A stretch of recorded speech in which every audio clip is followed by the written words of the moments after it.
बिस्मिल्लाहिर्रहमानिर्रहीम। Sports on PSL 10 के साथ आपका मेज़बान है शहजादा मोइन हाजिर है। और आज बड़ा दिलचस्प मैच है खेला जाना है। दो मैचेस खेले जा रहे हैं। एक पहला मैच इस वक्त जारी है, जबकि दूसरा मैच है लाहौर कलंदर्स और कोयटा ग्लेडिएटर्स के दरमियान खेला जाना है। लेकिन इस वक्त कराची किंग्स और मुल्तान सुल्तान का मैच जारी है और कराची किंग्स ने पहले खेलते हुए 204 रन स्कोर किए हैं और 205 रन का टारगेट दिया है यहाँ पर जो है टीम को जीतने के लिए। और हम देखते हैं कि इस मैच के अंदर खुशदिल ने बड़ी ज़बरदस्त बैटिंग का मुजाहरा किया। 13 बॉलों पर उन्होंने 33 रन की बारी खेली है। और साथ साथ अगर हम बात करें दीगर बैटर्स के हवाले से तो उनकी कारकर्दगी भी बड़ी ज़बरदस्त रही है। इस मैच के अंदर कराची किंग्स की जानिब से जेम्स विंस ने बड़ी ज़बरदस्त बैटिंग की है, 65 रन करने में कामयाब रहे हैं। और साथ साथ क्योंकि पाकिस्तान नेशनल टीम में मुंतखब होने वाले खुशदिल शाह की इनिंग के हवाले से ज़रूर बात करेंगे, क्योंकि वो जिस पोजीशन पर आकर उन्होंने लंबी बारी आज खेली है 33 रन की, इसी किस्म की ज़रूरत होती है कि नेशनल टीम के अंदर जिस नंबर वो बैटिंग करने आते हैं कि इस किस्म की कारकर्दगी दिखाएं। उसके अलावा अगर हम बात करेंगे तो कल जो मैच खेला गया जहां पर 88 रन से कामयाबी हासिल की है लाहौर कलंदर्स ने और फुल स्टॉप लगाया है इस्लामाबाद यूनाइटेड को, जो मुसलसल 2024 से उन्होंने तसलसल कायम किया था। फाइनल मैच जीतने के बाद से 2000 जो PSL 10 हो रहा है 2025 में, उसका सिलसिला भी बड़ा ज़बरदस्त रहा और 2025 के अंदर भी 5 मैचेस वो जीतने में कामयाब हो गई थी। और कल के मैच में जो है उसे शिकस्त का सामना करना पड़ा। 88 रन से 209 रन स्कोर किए थे, 210 रन का टारगेट था, लेकिन इस्लामाबाद यूनाइटेड की टीम इस मैच में जो है कामयाबी हासिल करने में नाकाम रही। तो इस सारी सूरत हाल पे बात करेंगे और हमारे साथ बात करने के लिए मौजूद है सीनियर स्पोर्ट्स एनालिस्ट हैं जमील अहमद खान साहब हमारे साथ यहाँ पर मौजूद हैं। उसके अलावा गुलाम मुश्तबा साहब मौजूद हैं और गुलाम मुश्तबा साहब एक ऐसी शख्सियत है जो पाकिस्तान सुपर लीग के अंदर एक मुनफरद चीज़ लेकर आए, व्हाट्सअप ग्रुप है। लेकिन इन्होंने ये सिलसिला काफ़ी अर्से पहले शुरू किया हुआ था, लेकिन पब्लिसिटी अब ज़्यादा मिलती दिखाई दे रही है पाकिस्तान सुपर लीग 10 के अंदर। हम ज़रूर इस पर गुफ्तगू भी करेंगे गुलाम मुश्तबा साहब से। लेकिन जमील साहब की तरफ आते हैं और जमील साहब 204 रन स्कोर किए कराची किंग्स ने पहले बैटिंग करते हुए और अच्छी बैटिंग की है यहाँ पर विंस ने, उसके अलावा खुशदिल ने। मैं समझता हूँ कि छोटी छोटी जो इनिंग्स खेली जा रही है कराची किंग्स, और कल भी हमने देखा छोटी छोटी इनिंग्स हुई हैं और छोटी इनिंग्स के बाद हम देख रहे हैं कि बोर्ड पे बड़ा टोटल एक सजता हुआ दिखाई दे रहा है। तो आप समझते हैं कि अच्छी चीज़ है कि छोटे इनिंग्स से भी बड़ा टारगेट मिल रहा है? बहुत ज़बरदस्त चीज़ है। देखें T20 क्रिकेट में जो ना स्ट्राइक रेट जो है ना बहुत अहमियत रखता है। तो कल के जो मैच हुआ था लाहौर का, उसमें भी कोई 50 नहीं हुआ था, लेकिन जो भी इनिंग खेली गई है 1 से लेकर 6 नंबर तक जो भी बैटर थे उन्होंने जो है इम्पैक्टफुल इनिंग जो है ना मतलब खेली है। आप अगर देखते हैं कि हाईएस्ट स्कोर जो है 48 था, लेकिन स्ट्राइक रेट बहुत ऊपर था, जिसकी वजह से वो 200 क्या कहते हैं 9 रन करने में कामयाब हुई। आज का जो अगर हम मैच देखते हैं तो आज भी यही हाल था कि जिस तरह शुरू किया था टीम सेफर्ट ने और जो है ना डेविड वार्नर ने, तो यानी 4 ओवर में इनके 57 रन जो है ना वो हो गए थे। तो एक अच्छा जो आगाज जो जिस तरह का जो सर्किल में खेलना चाहिए, तो वो जो है ना मतलब, हालांकि इनकी जो विकेटें हैं 53 रन पे पहली विकेट गिरी, 60 पे जो है ना तीसरी विकेट गिर गई, लेकिन फिर भी 65 रन इनके जो है ना 6 ओवर के अंदर थे।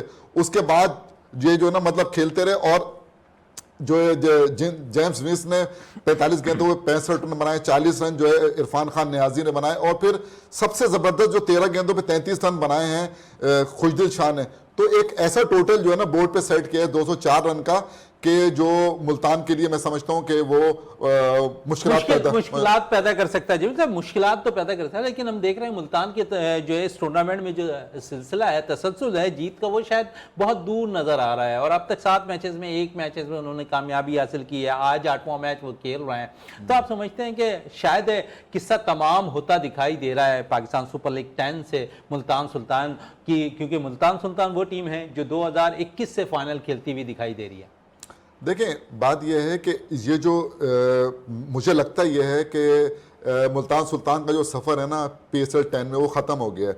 अब जो भी फॉर्मेलिटीज़ है, जो भी उनके मैचेस बचे हैं, वो एक तरह से है ना फॉर्मेलिटीज़ है। अब टूर्नामेंट इतना ख़राब जो है ना पहली मरतबा जो है ना वो देखा है, हाँ मतलब इतना ख़राब जब से वो आई है, हालांकि लेट आई थी वो पीएसएल में, लेकिन जब से आई है वो बहुत शानदार मतलब उन्होंने खेल पेश किया। लेकिन ये जो इस दफ़ा जो ये खेले हैं ये बिल्कुल उसी तरह जैसे कराची जो ना एक मरतबा जो ना 9 मैच हारा था और 1 मैच जीता था, उसी तरह ये तकरीबन उसी तरह सिलसिला मुल्तान सुल्तान का चल रहा है। आसिफ मुश्तबा साहब यहाँ पर तशरीफ रखते हैं। आसिफ साहब बहुत सी चीज़ें डिफरेंट हो रही है, जदीद दौर आता जा रहा है और उसमें हम देख रहे हैं कि एक व्हाट्सअप ग्रुप भी जिस तरह आपने इंट्रोड्यूस किया हुआ काफ़ी अरसे से कर रहे हैं, लेकिन अब देखते हो कि इस ग्रुप के अंदर जहाँ पर आपके पास है साबका क्रिकेटर्स भी हैं, उसके अलावा दीगर मुल्क से भी लोग आपके साथ जुड़े हुए हैं, फिर पाकिस्तान से स्पोर्ट्स से वाबस्ता लोग हैं, फिर स्पोर्ट्स हल्के जितने ऑर्गेनाइजर हैं इस ग्रुप के अंदर हैं, क्या चीज़ आप लेकर चल रहे हैं इसमें पाकिस्तान सुपर लीग 10 के अंदर?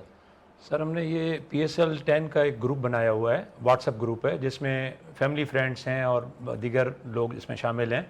इसमें हमने PSL 10 के हवाले से इसके 3 हमने सेगमेंट रखे हुए हैं। पहला सेगमेंट है जो कि उसकी हम एक टाइम लाइन देते हैं। टाइम लाइन वो थी PSL शुरू होने से एक दिन पहले कि जी आपकी जो है ना टॉप की 4 टीमें कौन सी आएंगी, ये हर ग्रुप मेंबर ने बताना था और उस एक टीम के ऊपर 30-30 पॉइंट रखे गए थे। मतलब जिस मेंबर के चारों टीमें पहुंचेंगी उसको 120 पॉइंट मिलेंगे और जिसकी 3 टीमें पहुंचेंगी उसको 90 पॉइंट्स होंगे और जिसकी 2 टीमें माइनस हो गई 5वें और 6ठे नंबर पे चली गई तो उसको 60 पॉइंट मिलेंगे।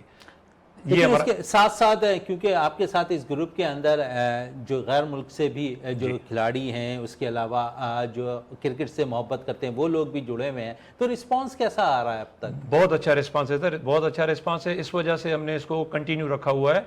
ये हमने सिलसिला शुरू किया हुआ था 2023 में जो वर्ल्ड कप हुआ था 50 ओवर वाला इंडिया में, ये हमने शुरू किया था वहाँ से ग्रुप बनाना। उसके बाद फिर PSL 9 में भी हमने ग्रुप बनाया। उसके बाद फिर T20 वर्ल्ड कप का जो वेस्ट इंडीज़ और USA में हुआ उसमें भी हमने ग्रुप बनाया और अब आखिरी ग्रुप हमारा चैंपियंस ट्रॉफी का था और अब ये PSL 10 का। चले PSL के 10 के बाद हम देखेंगे बांग्लादेश की सीरीज है, फिर T20 एशिया कप है, फिर वर्ल्ड कप है T20, तो इस किस्म के सिलसिले को जारी रखना है इंशाल्लाह ज़रूर रखेंगे जनाब। चलें, मुश्तबा साहब कह रहे हैं कि इस चीज़ को जारी रखना है और इस ग्रुप को लेकर चलना है जहां से क्रिकेट से हर एक जुड़ी चीज़ें मुंसलिक हो रही हैं और हर ग्रुप के अंदर ये परसेंटेज देते हुए नज़र आ रहे हैं। इस पर हम मज़ीद और भी बात करेंगे, लेकिन इस वक्त मुझे ब्रेक के लिए कहा जा रहा है। ब्रेक से वापस आते हैं तो गुफ्तगू को जारी भी रखते हैं और भी मेहमान मेरे साथ स्टूडियो पर मौजूद होंगे। ब्रेक के बाद तो चलते हैं।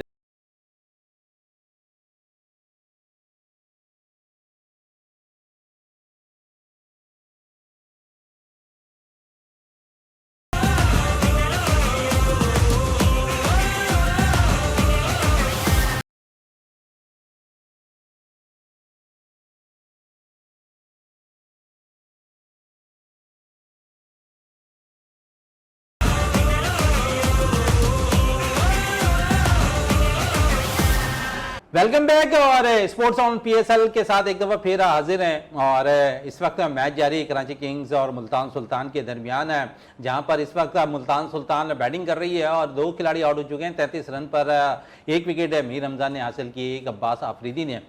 और जिस तरह कहा था कि मैंने स्टूडियो में ब्रेक के बाद और भी मेहमान होंगे, तो अब हमें स्टूडियो पे ज्वाइन कर लिया है आमिर सरफराज साहब ने, स्पोर्ट्स एनालिस्ट हैं, वो हमारे साथ यहाँ पर तशरीफ रखते हैं। आमिर साहब बहुत बहुत शुक्रिया आपका। और इस वक्त जो सिचुएशन नज़र आ रही है मैच के हवाले से, तो क्या कहेंगे? एक ऐसा मैच जो मुल्तान के लिए आज भी थोड़ा सा अहमियत का हामिल था, गो के उनके रन रेट के मसाइल आते आगे, लेकिन इस वक्त जो कंडीशन है ऐसा लग रहा है कि यहाँ पर मुल्तान सुल्तान बिल्कुल डाउन हो चुकी है। रिजवान जो इस टूर्नामेंट में मुल्तान सुल्तान की जानिब से कुछ स्कोर कर रहे थे वो भी आउट हो चुके हैं। क्या कहेंगे उनके टीम के हवाले से? लेकिन मुझे ऐसा लगता है कि जो प्लेयर्स उन्होंने रिलीज किए, बिल्कुल आमिर सरफराज साहब आपसे मजीद बात भी रहेगी। जमील साहब आपकी तरफ वापस आऊं और क्या कहेंगे, इस वक्त 33 पे 2 खिलाड़ी आउट हो चुके हैं। मैं समझता हूं कि 204 रन उन्होंने किए, 205 का टारगेट है और अगर 2 प्लेयर इनके जो मेन प्लेयर हैं, रिजवान आउट हो गए हैं, उसके बाद उस्मान खान आउट हो गए हैं, और तो मैं समझता हूं कि बहुत जिसे कहते हैं ना मजबूत इस वक्त जो है ना पोजीशन के अंदर जो है कराची किंग है। और अगर कराची किंग ये मतलब ये कि मैच जीतता है तो यकीनी तौर पर उसके 8 पॉइंट हो जाएंगे और 8 पॉइंट का मतलब है कि वो सेफ जोन में चला जाएगा। क्योंकि आपको पता है कि जो मुल्तान सुल्तान ने पहले ही 7 मैच खेल के और 2 पॉइंट थे उसके, तो आज तो उसका जो है ना PSL जो है ना 10 में सफ़र ख़त्म हो जाएगा। दूसरी बात ये है कि जो पेशावर ज़ल्मी है, उसने 6 मैच खेल के 4 पॉइंट अभी तो मतलब हासिल किए हैं। तो ये 4 जो टीमें हैं टॉप के ऊपर जो है, मतलब इस्लामाबाद यूनाइटेड जो है 10 पॉइंट 6 मैचों के अंदर, उसके बाद लाहौर का कलंदर के 6 मैचों के अंदर 8 पॉइंट, कोयटा ग्लेडिएटर के जो है ना क्या कहते नहीं, लाहौर के 7 मैचों के अंदर जो है ना 8 पॉइंट है, और इसके जो है 6 मैचों के अंदर जो है 8 पॉइंट है कोयटा ग्लेडिएटर के। कराची किंग के भी उम्मीद तो यही है कि 8 पॉइंट जो है ना हो जाएंगे। ये चारों टीमें जो है मतलब ये कि क्योंकि क्रिकेट है कुछ नहीं कह सकते, क्योंकि अभी उनके 4 मैच बाकी हैं, पेशावर ज़ल्मी के भी, ठीक है ना। लेकिन जो नज़र आ रहा है बज़ाहिर कि ये 4 टीमें जो हैं ये काफ़ी हद तक मतलब ये कि सेफ जोन में, क्योंकि अभी इनको मैचेस तो आपस में इनके होने हैं, तो उसके बाद ही मतलब वो होगा। लेकिन जो कारकर्दगी के जो अब हमें नज़र आ रही है, पेशावर ज़ल्मी की कारकर्दगी वो मतलब नज़र नहीं आई जो कि इन 4 टीमों की नज़र आई है। चलें, इन 4 टीमों की नज़र आए। आसिफ मुस्तफा साहब, जहाँ से हमारा सिलसिला रुका था वहीं दोबारा आ जाते हैं, क्योंकि बहुत से व्हाट्सएप ग्रुप पे आप चल रहे थे और जो इंट्रोड्यूस आपने कराया हुआ है वहाँ तक तो उस पॉइंट तक आ गए। मजीद और क्या क्या पॉइंट्स है आप वहाँ पर मेंबर्स को दे रहे हैं? जी अच्छा, पहला सेगमेंट तो मैंने आपको बता दिया। अब दूसरा सेगमेंट हमारा होता है प्रिडिक्शन के हवाले से। ये डेली बेसिस पे होता है कि एक दिन पहले, जैसे अब कल जो मैच शेड्यूल है उसके लिए हमने आज हम एक ग्रुप में मैसेज चला देते हैं कि कल फलां फलां टीमों का मैचेज है, तो उसके हवाले से फिर उनसे लोगों से जो है हम अपनी टीम बताने को कहते हैं कौन सी टीम विन करेगी। उसके में भी टाइम लाइन दिया हुआ हमने रात 9 बजे तक का। तो उसके बाद फिर वो सारे लोग देते हैं, जिसकी प्रेडिक्शन सही जाती है उसको 10 पॉइंट मिलते हैं और जिसकी प्रेडिक्शन गलत हो जाती है उसको 0 पॉइंट होता है। और इसमें फिर प्रेडिक्शन में हमने एक और ऑप्शन रखा हुआ है कि जिसकी मुसलसल 5 प्रेडिक्शन दुरुस्त हो जाती हैं उनको हम 20 पॉइंट बोनस के देते हैं।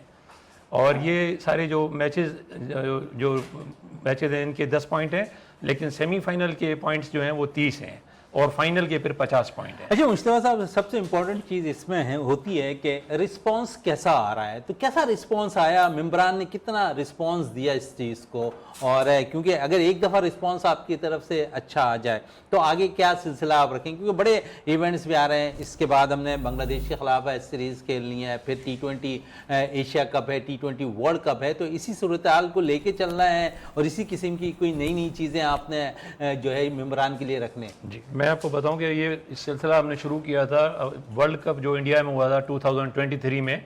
उस वक्त से हमने पहला जो ग्रुप हमारा बना था वो उसका बना था। उसमें हमने सिर्फ प्रेडिक्शन रखी थी बस, कि प्रेडिक्शंस के ऊपर ये डिपेंड करता था।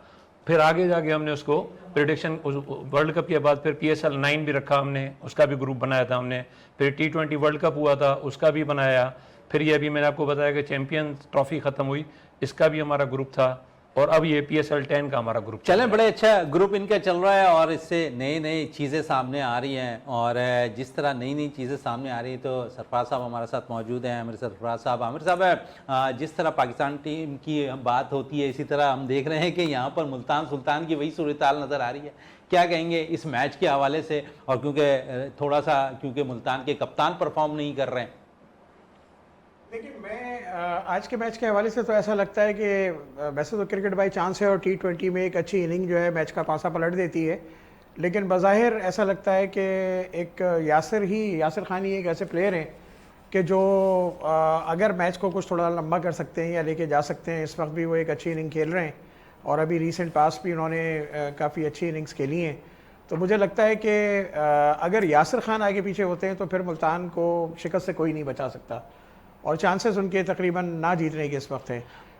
अच्छा आमिर साहब, जहाँ पर ना जीतने के चांसेस आपको नज़र आ रहे हैं कि मुल्तान सुल्तान है, लेकिन इस टूर्नामेंट में अगर हम देखें तो बिल्कुल ऑफ कलर नज़र आई ये टीम। क्या वजूहत है कि जिसने 2021 का भी फाइनल, 22, 23, 24 का भी फाइनल खेला हो जिस टीम ने, और 2025 में वो अपने जो जीत का तसलसल है ना मैच का, वो फीका फीका नज़र आ रहा है, जीत की जस्तजू नज़र नहीं आ रही इन प्लेयर्स के अंदर। मेरे ख्याल में उसकी सबसे बुनियादी वजह यह है कि जिन प्लेयर्स को उन्होंने रिलीज़ किया उससे उनका कॉम्बिनेशन जो है वो थोड़ा सा डिस्टर्ब हुआ है, और जो माजी के अंदर जिन टूर्नामेंट्स के अंदर उन्होंने अच्छा परफॉर्म किया वो प्लेयर्स उनके साथ नहीं है।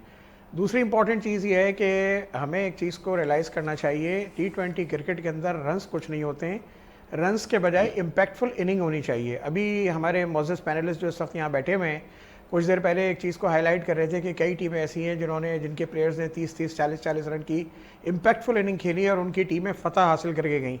आपके पास तो प्रॉब्लम यह है कि आप सेंचुरी भी करते हैं तो आपकी टीम हार जाती है, आप 60 रन भी करते हैं टीम हार जाती है, आप 44 रन नॉट आउट करते हैं, रन बॉल इनिंग उसके अंदर भी टीम हार जाती है। तो कहीं ना कहीं आपको ये रियलाइज़ करना चाहिए कप्तान साहब, रिजवान साहब की मैं बात कर रहा हूँ, कि आपके रन से ज़्यादा आपकी इम्पैक्टफुल इनिंग चाहिए।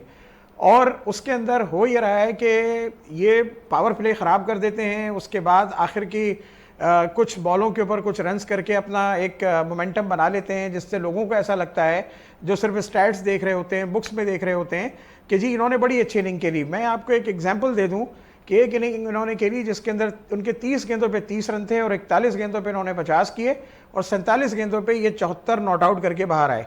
अब आप अगर सिर्फ 47 गेंदों पे या 46 गेंदों पे 74 रन की इनिंग देखेंगे तो आपको अच्छी लगेगी, लेकिन आपको ये देखना पड़ेगा कि पहले 10 ओवर आपने खराब किए जिसमें पावर प्ले भी शामिल था, और उन 10 ओवर में आपने 17 किए, और आखिरी 10 ओवर में कामरान गुलाम की अगर इनिंग नहीं होती उस मैच के अंदर तो ये जो एक उन्होंने डिसेंट स्कोर पे पहुंचे थे ये नहीं पहुंच पाते। मेरे ख्याल से अराउंड के 185 के करीब किए थे। तो कहीं ना कहीं इनको ये बात समझना चाहिए और बाबर आजम को भी ये समझना चाहिए कि आज अगर वो T20 पाकिस्तान की टीम का हिस्सा नहीं है या उनकी टीमें अगर फतवाहत हासिल नहीं कर रही हैं तो उसमें जो वो पावर प्ले को बर्बाद करना है, और पावर प्ले के बाद जो शुरू के 8-10 ओवर हैं जो बर्बाद होते हैं और आखिर में आप मोमेंटम बना के जो है वो 2-4-6 चौके छक्के मार के अपना तो आप बजाय स्ट्राइक रेट वगैरह क्लियर कर जाते हैं। आप कितने, हमारे पैनलिस्ट बैठे हुए हैं, आप मौजूद हैं यहाँ पर, आप इनकी इनिंगें उठाकर देखें, 13-13 ओवर तक छक्का नहीं मारते। तो ये कैसे जो है T20 के अंदर आप बगैर छक्का मारे हुए और बगैर जो है अपना स्ट्राइक रेट को बेहतर किए हुए जीत सकते हैं। आज की आप इनिंग की मिसाल ले लीजिए, पिछला कोयटा ग्लैडिएटर का एक मैच देखें, उसमें हाईएस्ट उसको 33 था, लेकिन वो 33, 32, 31 और 27 की जो इनिंगें थी वो इतनी इंपैक्टफुल इनिंगें थी कि उनको उस मुश्किल विकेट के ऊपर भी जो है वो जीत का जो है उनके लिए बुनियाद रख दी गई। आज की इनिंग की आप देख लें कि जो वार्नर ने और सेफर्ट ने इनिंग खेली है वो 13 गेंदों पे, और जो पीछे जो दूसरी सिकंदर ने और दूसरे लोगों ने अच्छी इनिंगें खेली हैं, ये वो इनिंगें हैं कि जो हमें बज़ाहिर वो आपको टॉप रैंकिंग में नजर नहीं आएंगे प्लेयर, लेकिन उनके बैटिंग का जो स्ट्राइक रेट है और जो उनका जो खेलने का अंदाज है वो T20 की रिक्वायरमेंट को पूरा करता है। मैं एक छोटी सी बात और अर्ज करता चलूं कि हम एक छोटे लेवल की भी क्रिकेट खेल रहे होते हैं, उसके अंदर एक प्लान होता है कि यार पावर प्ले के 6 ओवर उसमें आपने रन करने हैं और आखिरी इनिंग के 6 ओवर जो हैं उसमें आपने आउट ऑफ द वे जाके रन करना होता है। वहां के लिए हम प्लेयर्स को उनकी ड्यूटीज को असाइन करते हैं और बीच के 8 ओवर जो होते हैं वो हमें उसको सिर्फ रोल अराउंड करना होता है कि जी आपने मोमेंटम लेके चलना है, और अगर कोई डेफिशिएंसी पावर प्ले में रह गई है तो उसको लेके चलना है। इस पे जो है बातों का सिलसिला मजीद जारी भी रहेगा, और साथ साथ क्योंकि इस वक्त अगर हम देखें तो बैटर्स की बात हो रही है, जब हम ब्रेक से वापस आएंगे, क्योंकि इस वक्त मुझे ब्रेक के लिए कहा जा रहा है, तो हम बॉलर्स पे जरूर बात करेंगे कि पावर प्ले के अंदर बॉलर्स किस किस्म की और कौन सी टीम का बॉलर्स जो है इस वक्त पावर प्ले के अंदर अच्छी बॉलिंग का मुजाहरा कर रहा है। तो इस वक्त ब्रेक के लिए चलते हैं, ब्रेक से वापस आएंगे तो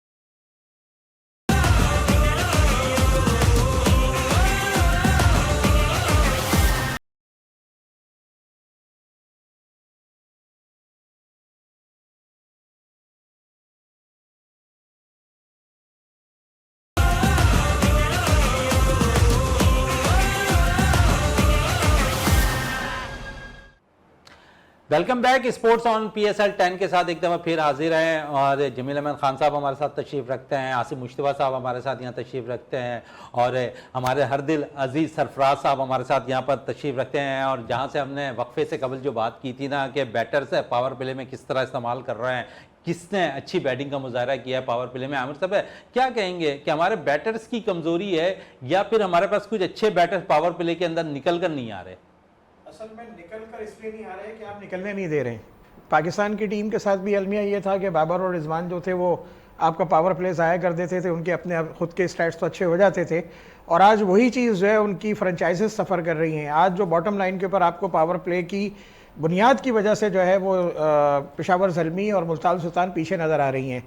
और मैं ये समझता हूँ कि आज रिजवान को करना ये चाहिए था कि थोड़ा सा वो एक बुर्दबारी का मुजाहरा करते, बड़ेपन का मुजाहरा करते, चूँकि वो ऑलमोस्ट क्या यकीनी तौर पे वो इस कंपटीशन से उनकी टीम बाहर हो चुकी है, तो एक एक्सपेरिमेंट ही कर लेते कि अपनी जगह किसी और बैटर को मौका दे देते कि जो बेसिकली जिसका नेचुरल नंबर है मिसाल के तौर पे हमने माजी में देखा कि उस्मान खान ने जो है बड़ा अच्छा अंदाज के अंदर अपनी इनिंग का आगाज़ करते थे, एक एक सीज़न में 2-2 3-3 उन्होंने 100 किए, बड़ी इनिंगें खेली।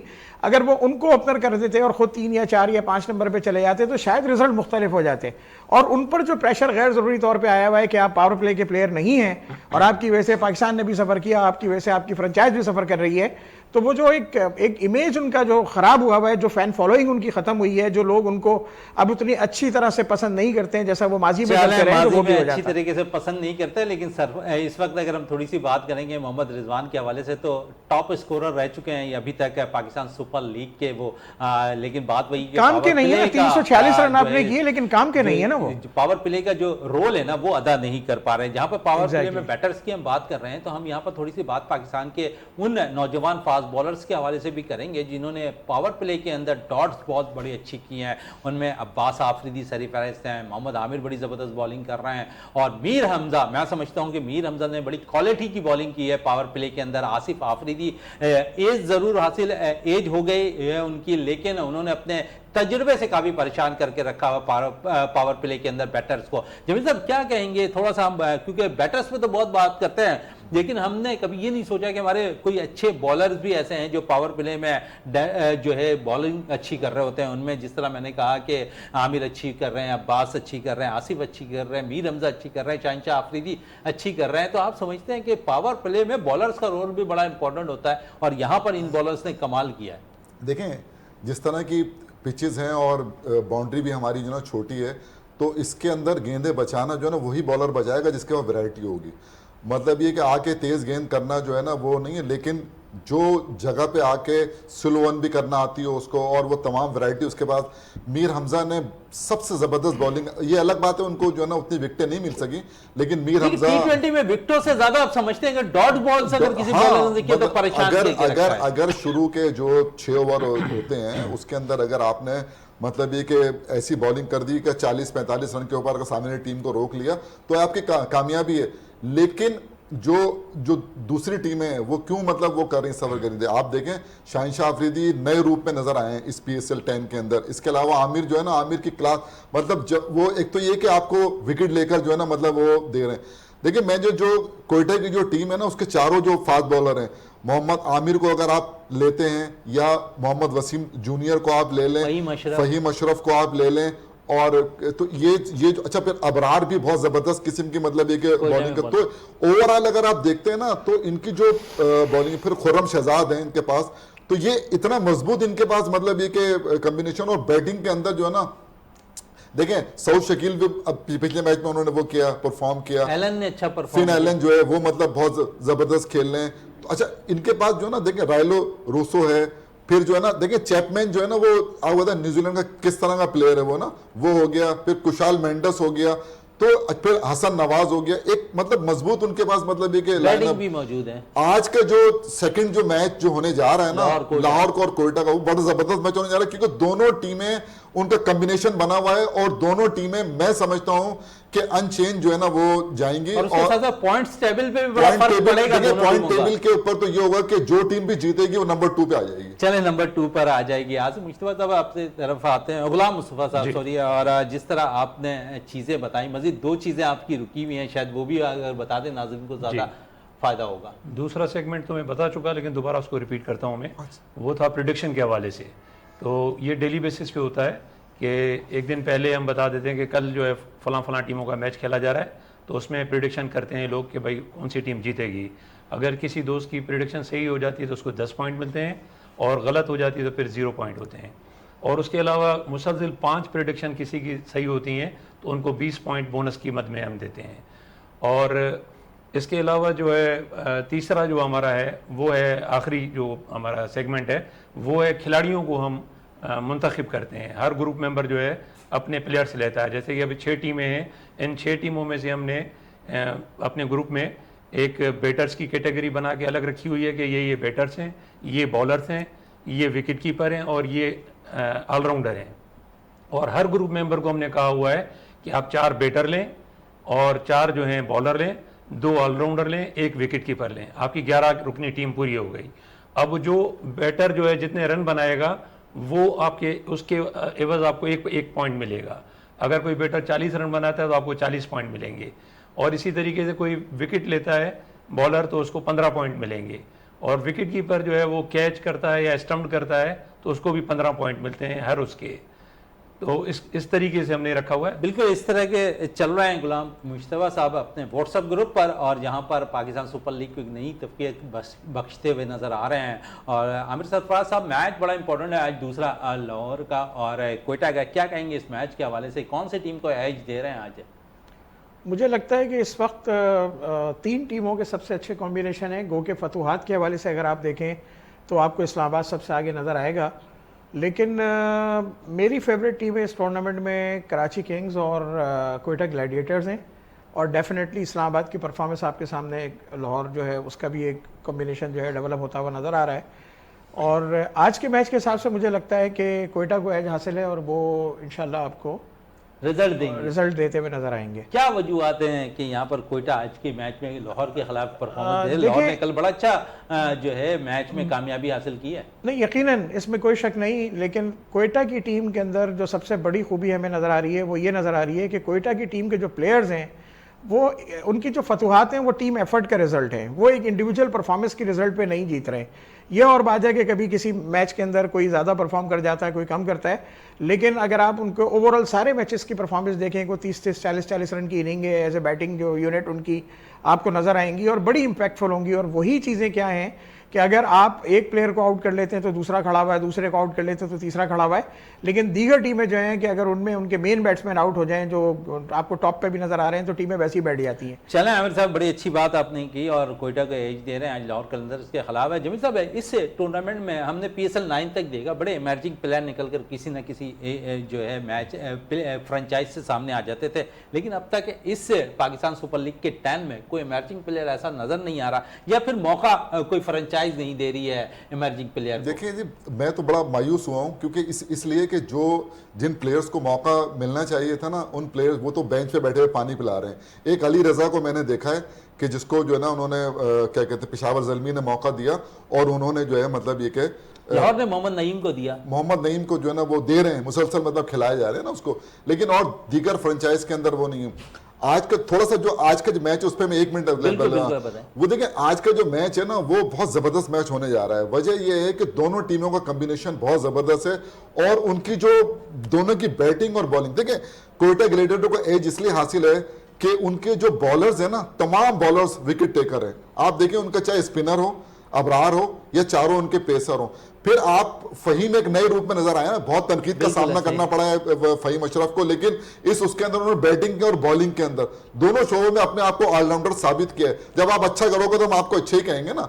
बाकी जो आमिर है वो तजर्बा जो है उनका तजर्बा नजर आ रहा है, मतलब जो ना मोहम्मद वसीम जूनियर जो कि काफी अरसे से मतलब ये कि मंजर आम पे नहीं थे, लेकिन जिस तरह वो आए हैं और जिस तरह उन्होंने परफॉर्म, और खुरम शहजाद तो जाहिर है कि डोमेस्टिक में परफॉर्म करके मतलब ये, और जिस तरह उन्होंने दोनों तरफ गेंद को स्विंग किया है, तो मैं समझता हूं कि जो इनकी जो बॉलिंग है वो और फिर जो बैटिंग है वो इतनी कमाल की है ना उनकी, बिल्कुल कमाल की बैटिंग है, लेकिन बॉलिंग को ज्यादा एज हासिल होता हुआ दिखाई दे रहा है। यकीनन आज का मैच बड़ा दूसरा जो है बड़ा जबरदस्त होने वाला है और लाहौर कलंदर और कोयटे के दरमियान उम्मीद करते हैं कि इस मैच में अच्छी परफॉर्मेंस भी होती हुई दिखाई देगी प्लेयर्स की जानिब से। और जिस तरह इन्होंने दीगर बॉलर्स की बात की, बैटर्स की बात की, जो पाकिस्तानी प्लेयर्स इसमें खेल रहे हैं, लेकिन वो अगर कमाल कर देंगे तो दोनों में से कोई भी टीम आज कामयाबी हासिल पॉइंट टेबल पर नंबर 2 पोजीशन पर फाइज हो जाएगी। गुलाम मुस्तफा साहब आपका बहुत शुक्रिया, जमील साहब आपका बहुत शुक्रिया, आमिर सरफराज साहब आपका बहुत बहुत शुक्रिया। इसी के साथ अपने मेजबान शहजादा मोइन को इजाजत दें। पाकिस्तान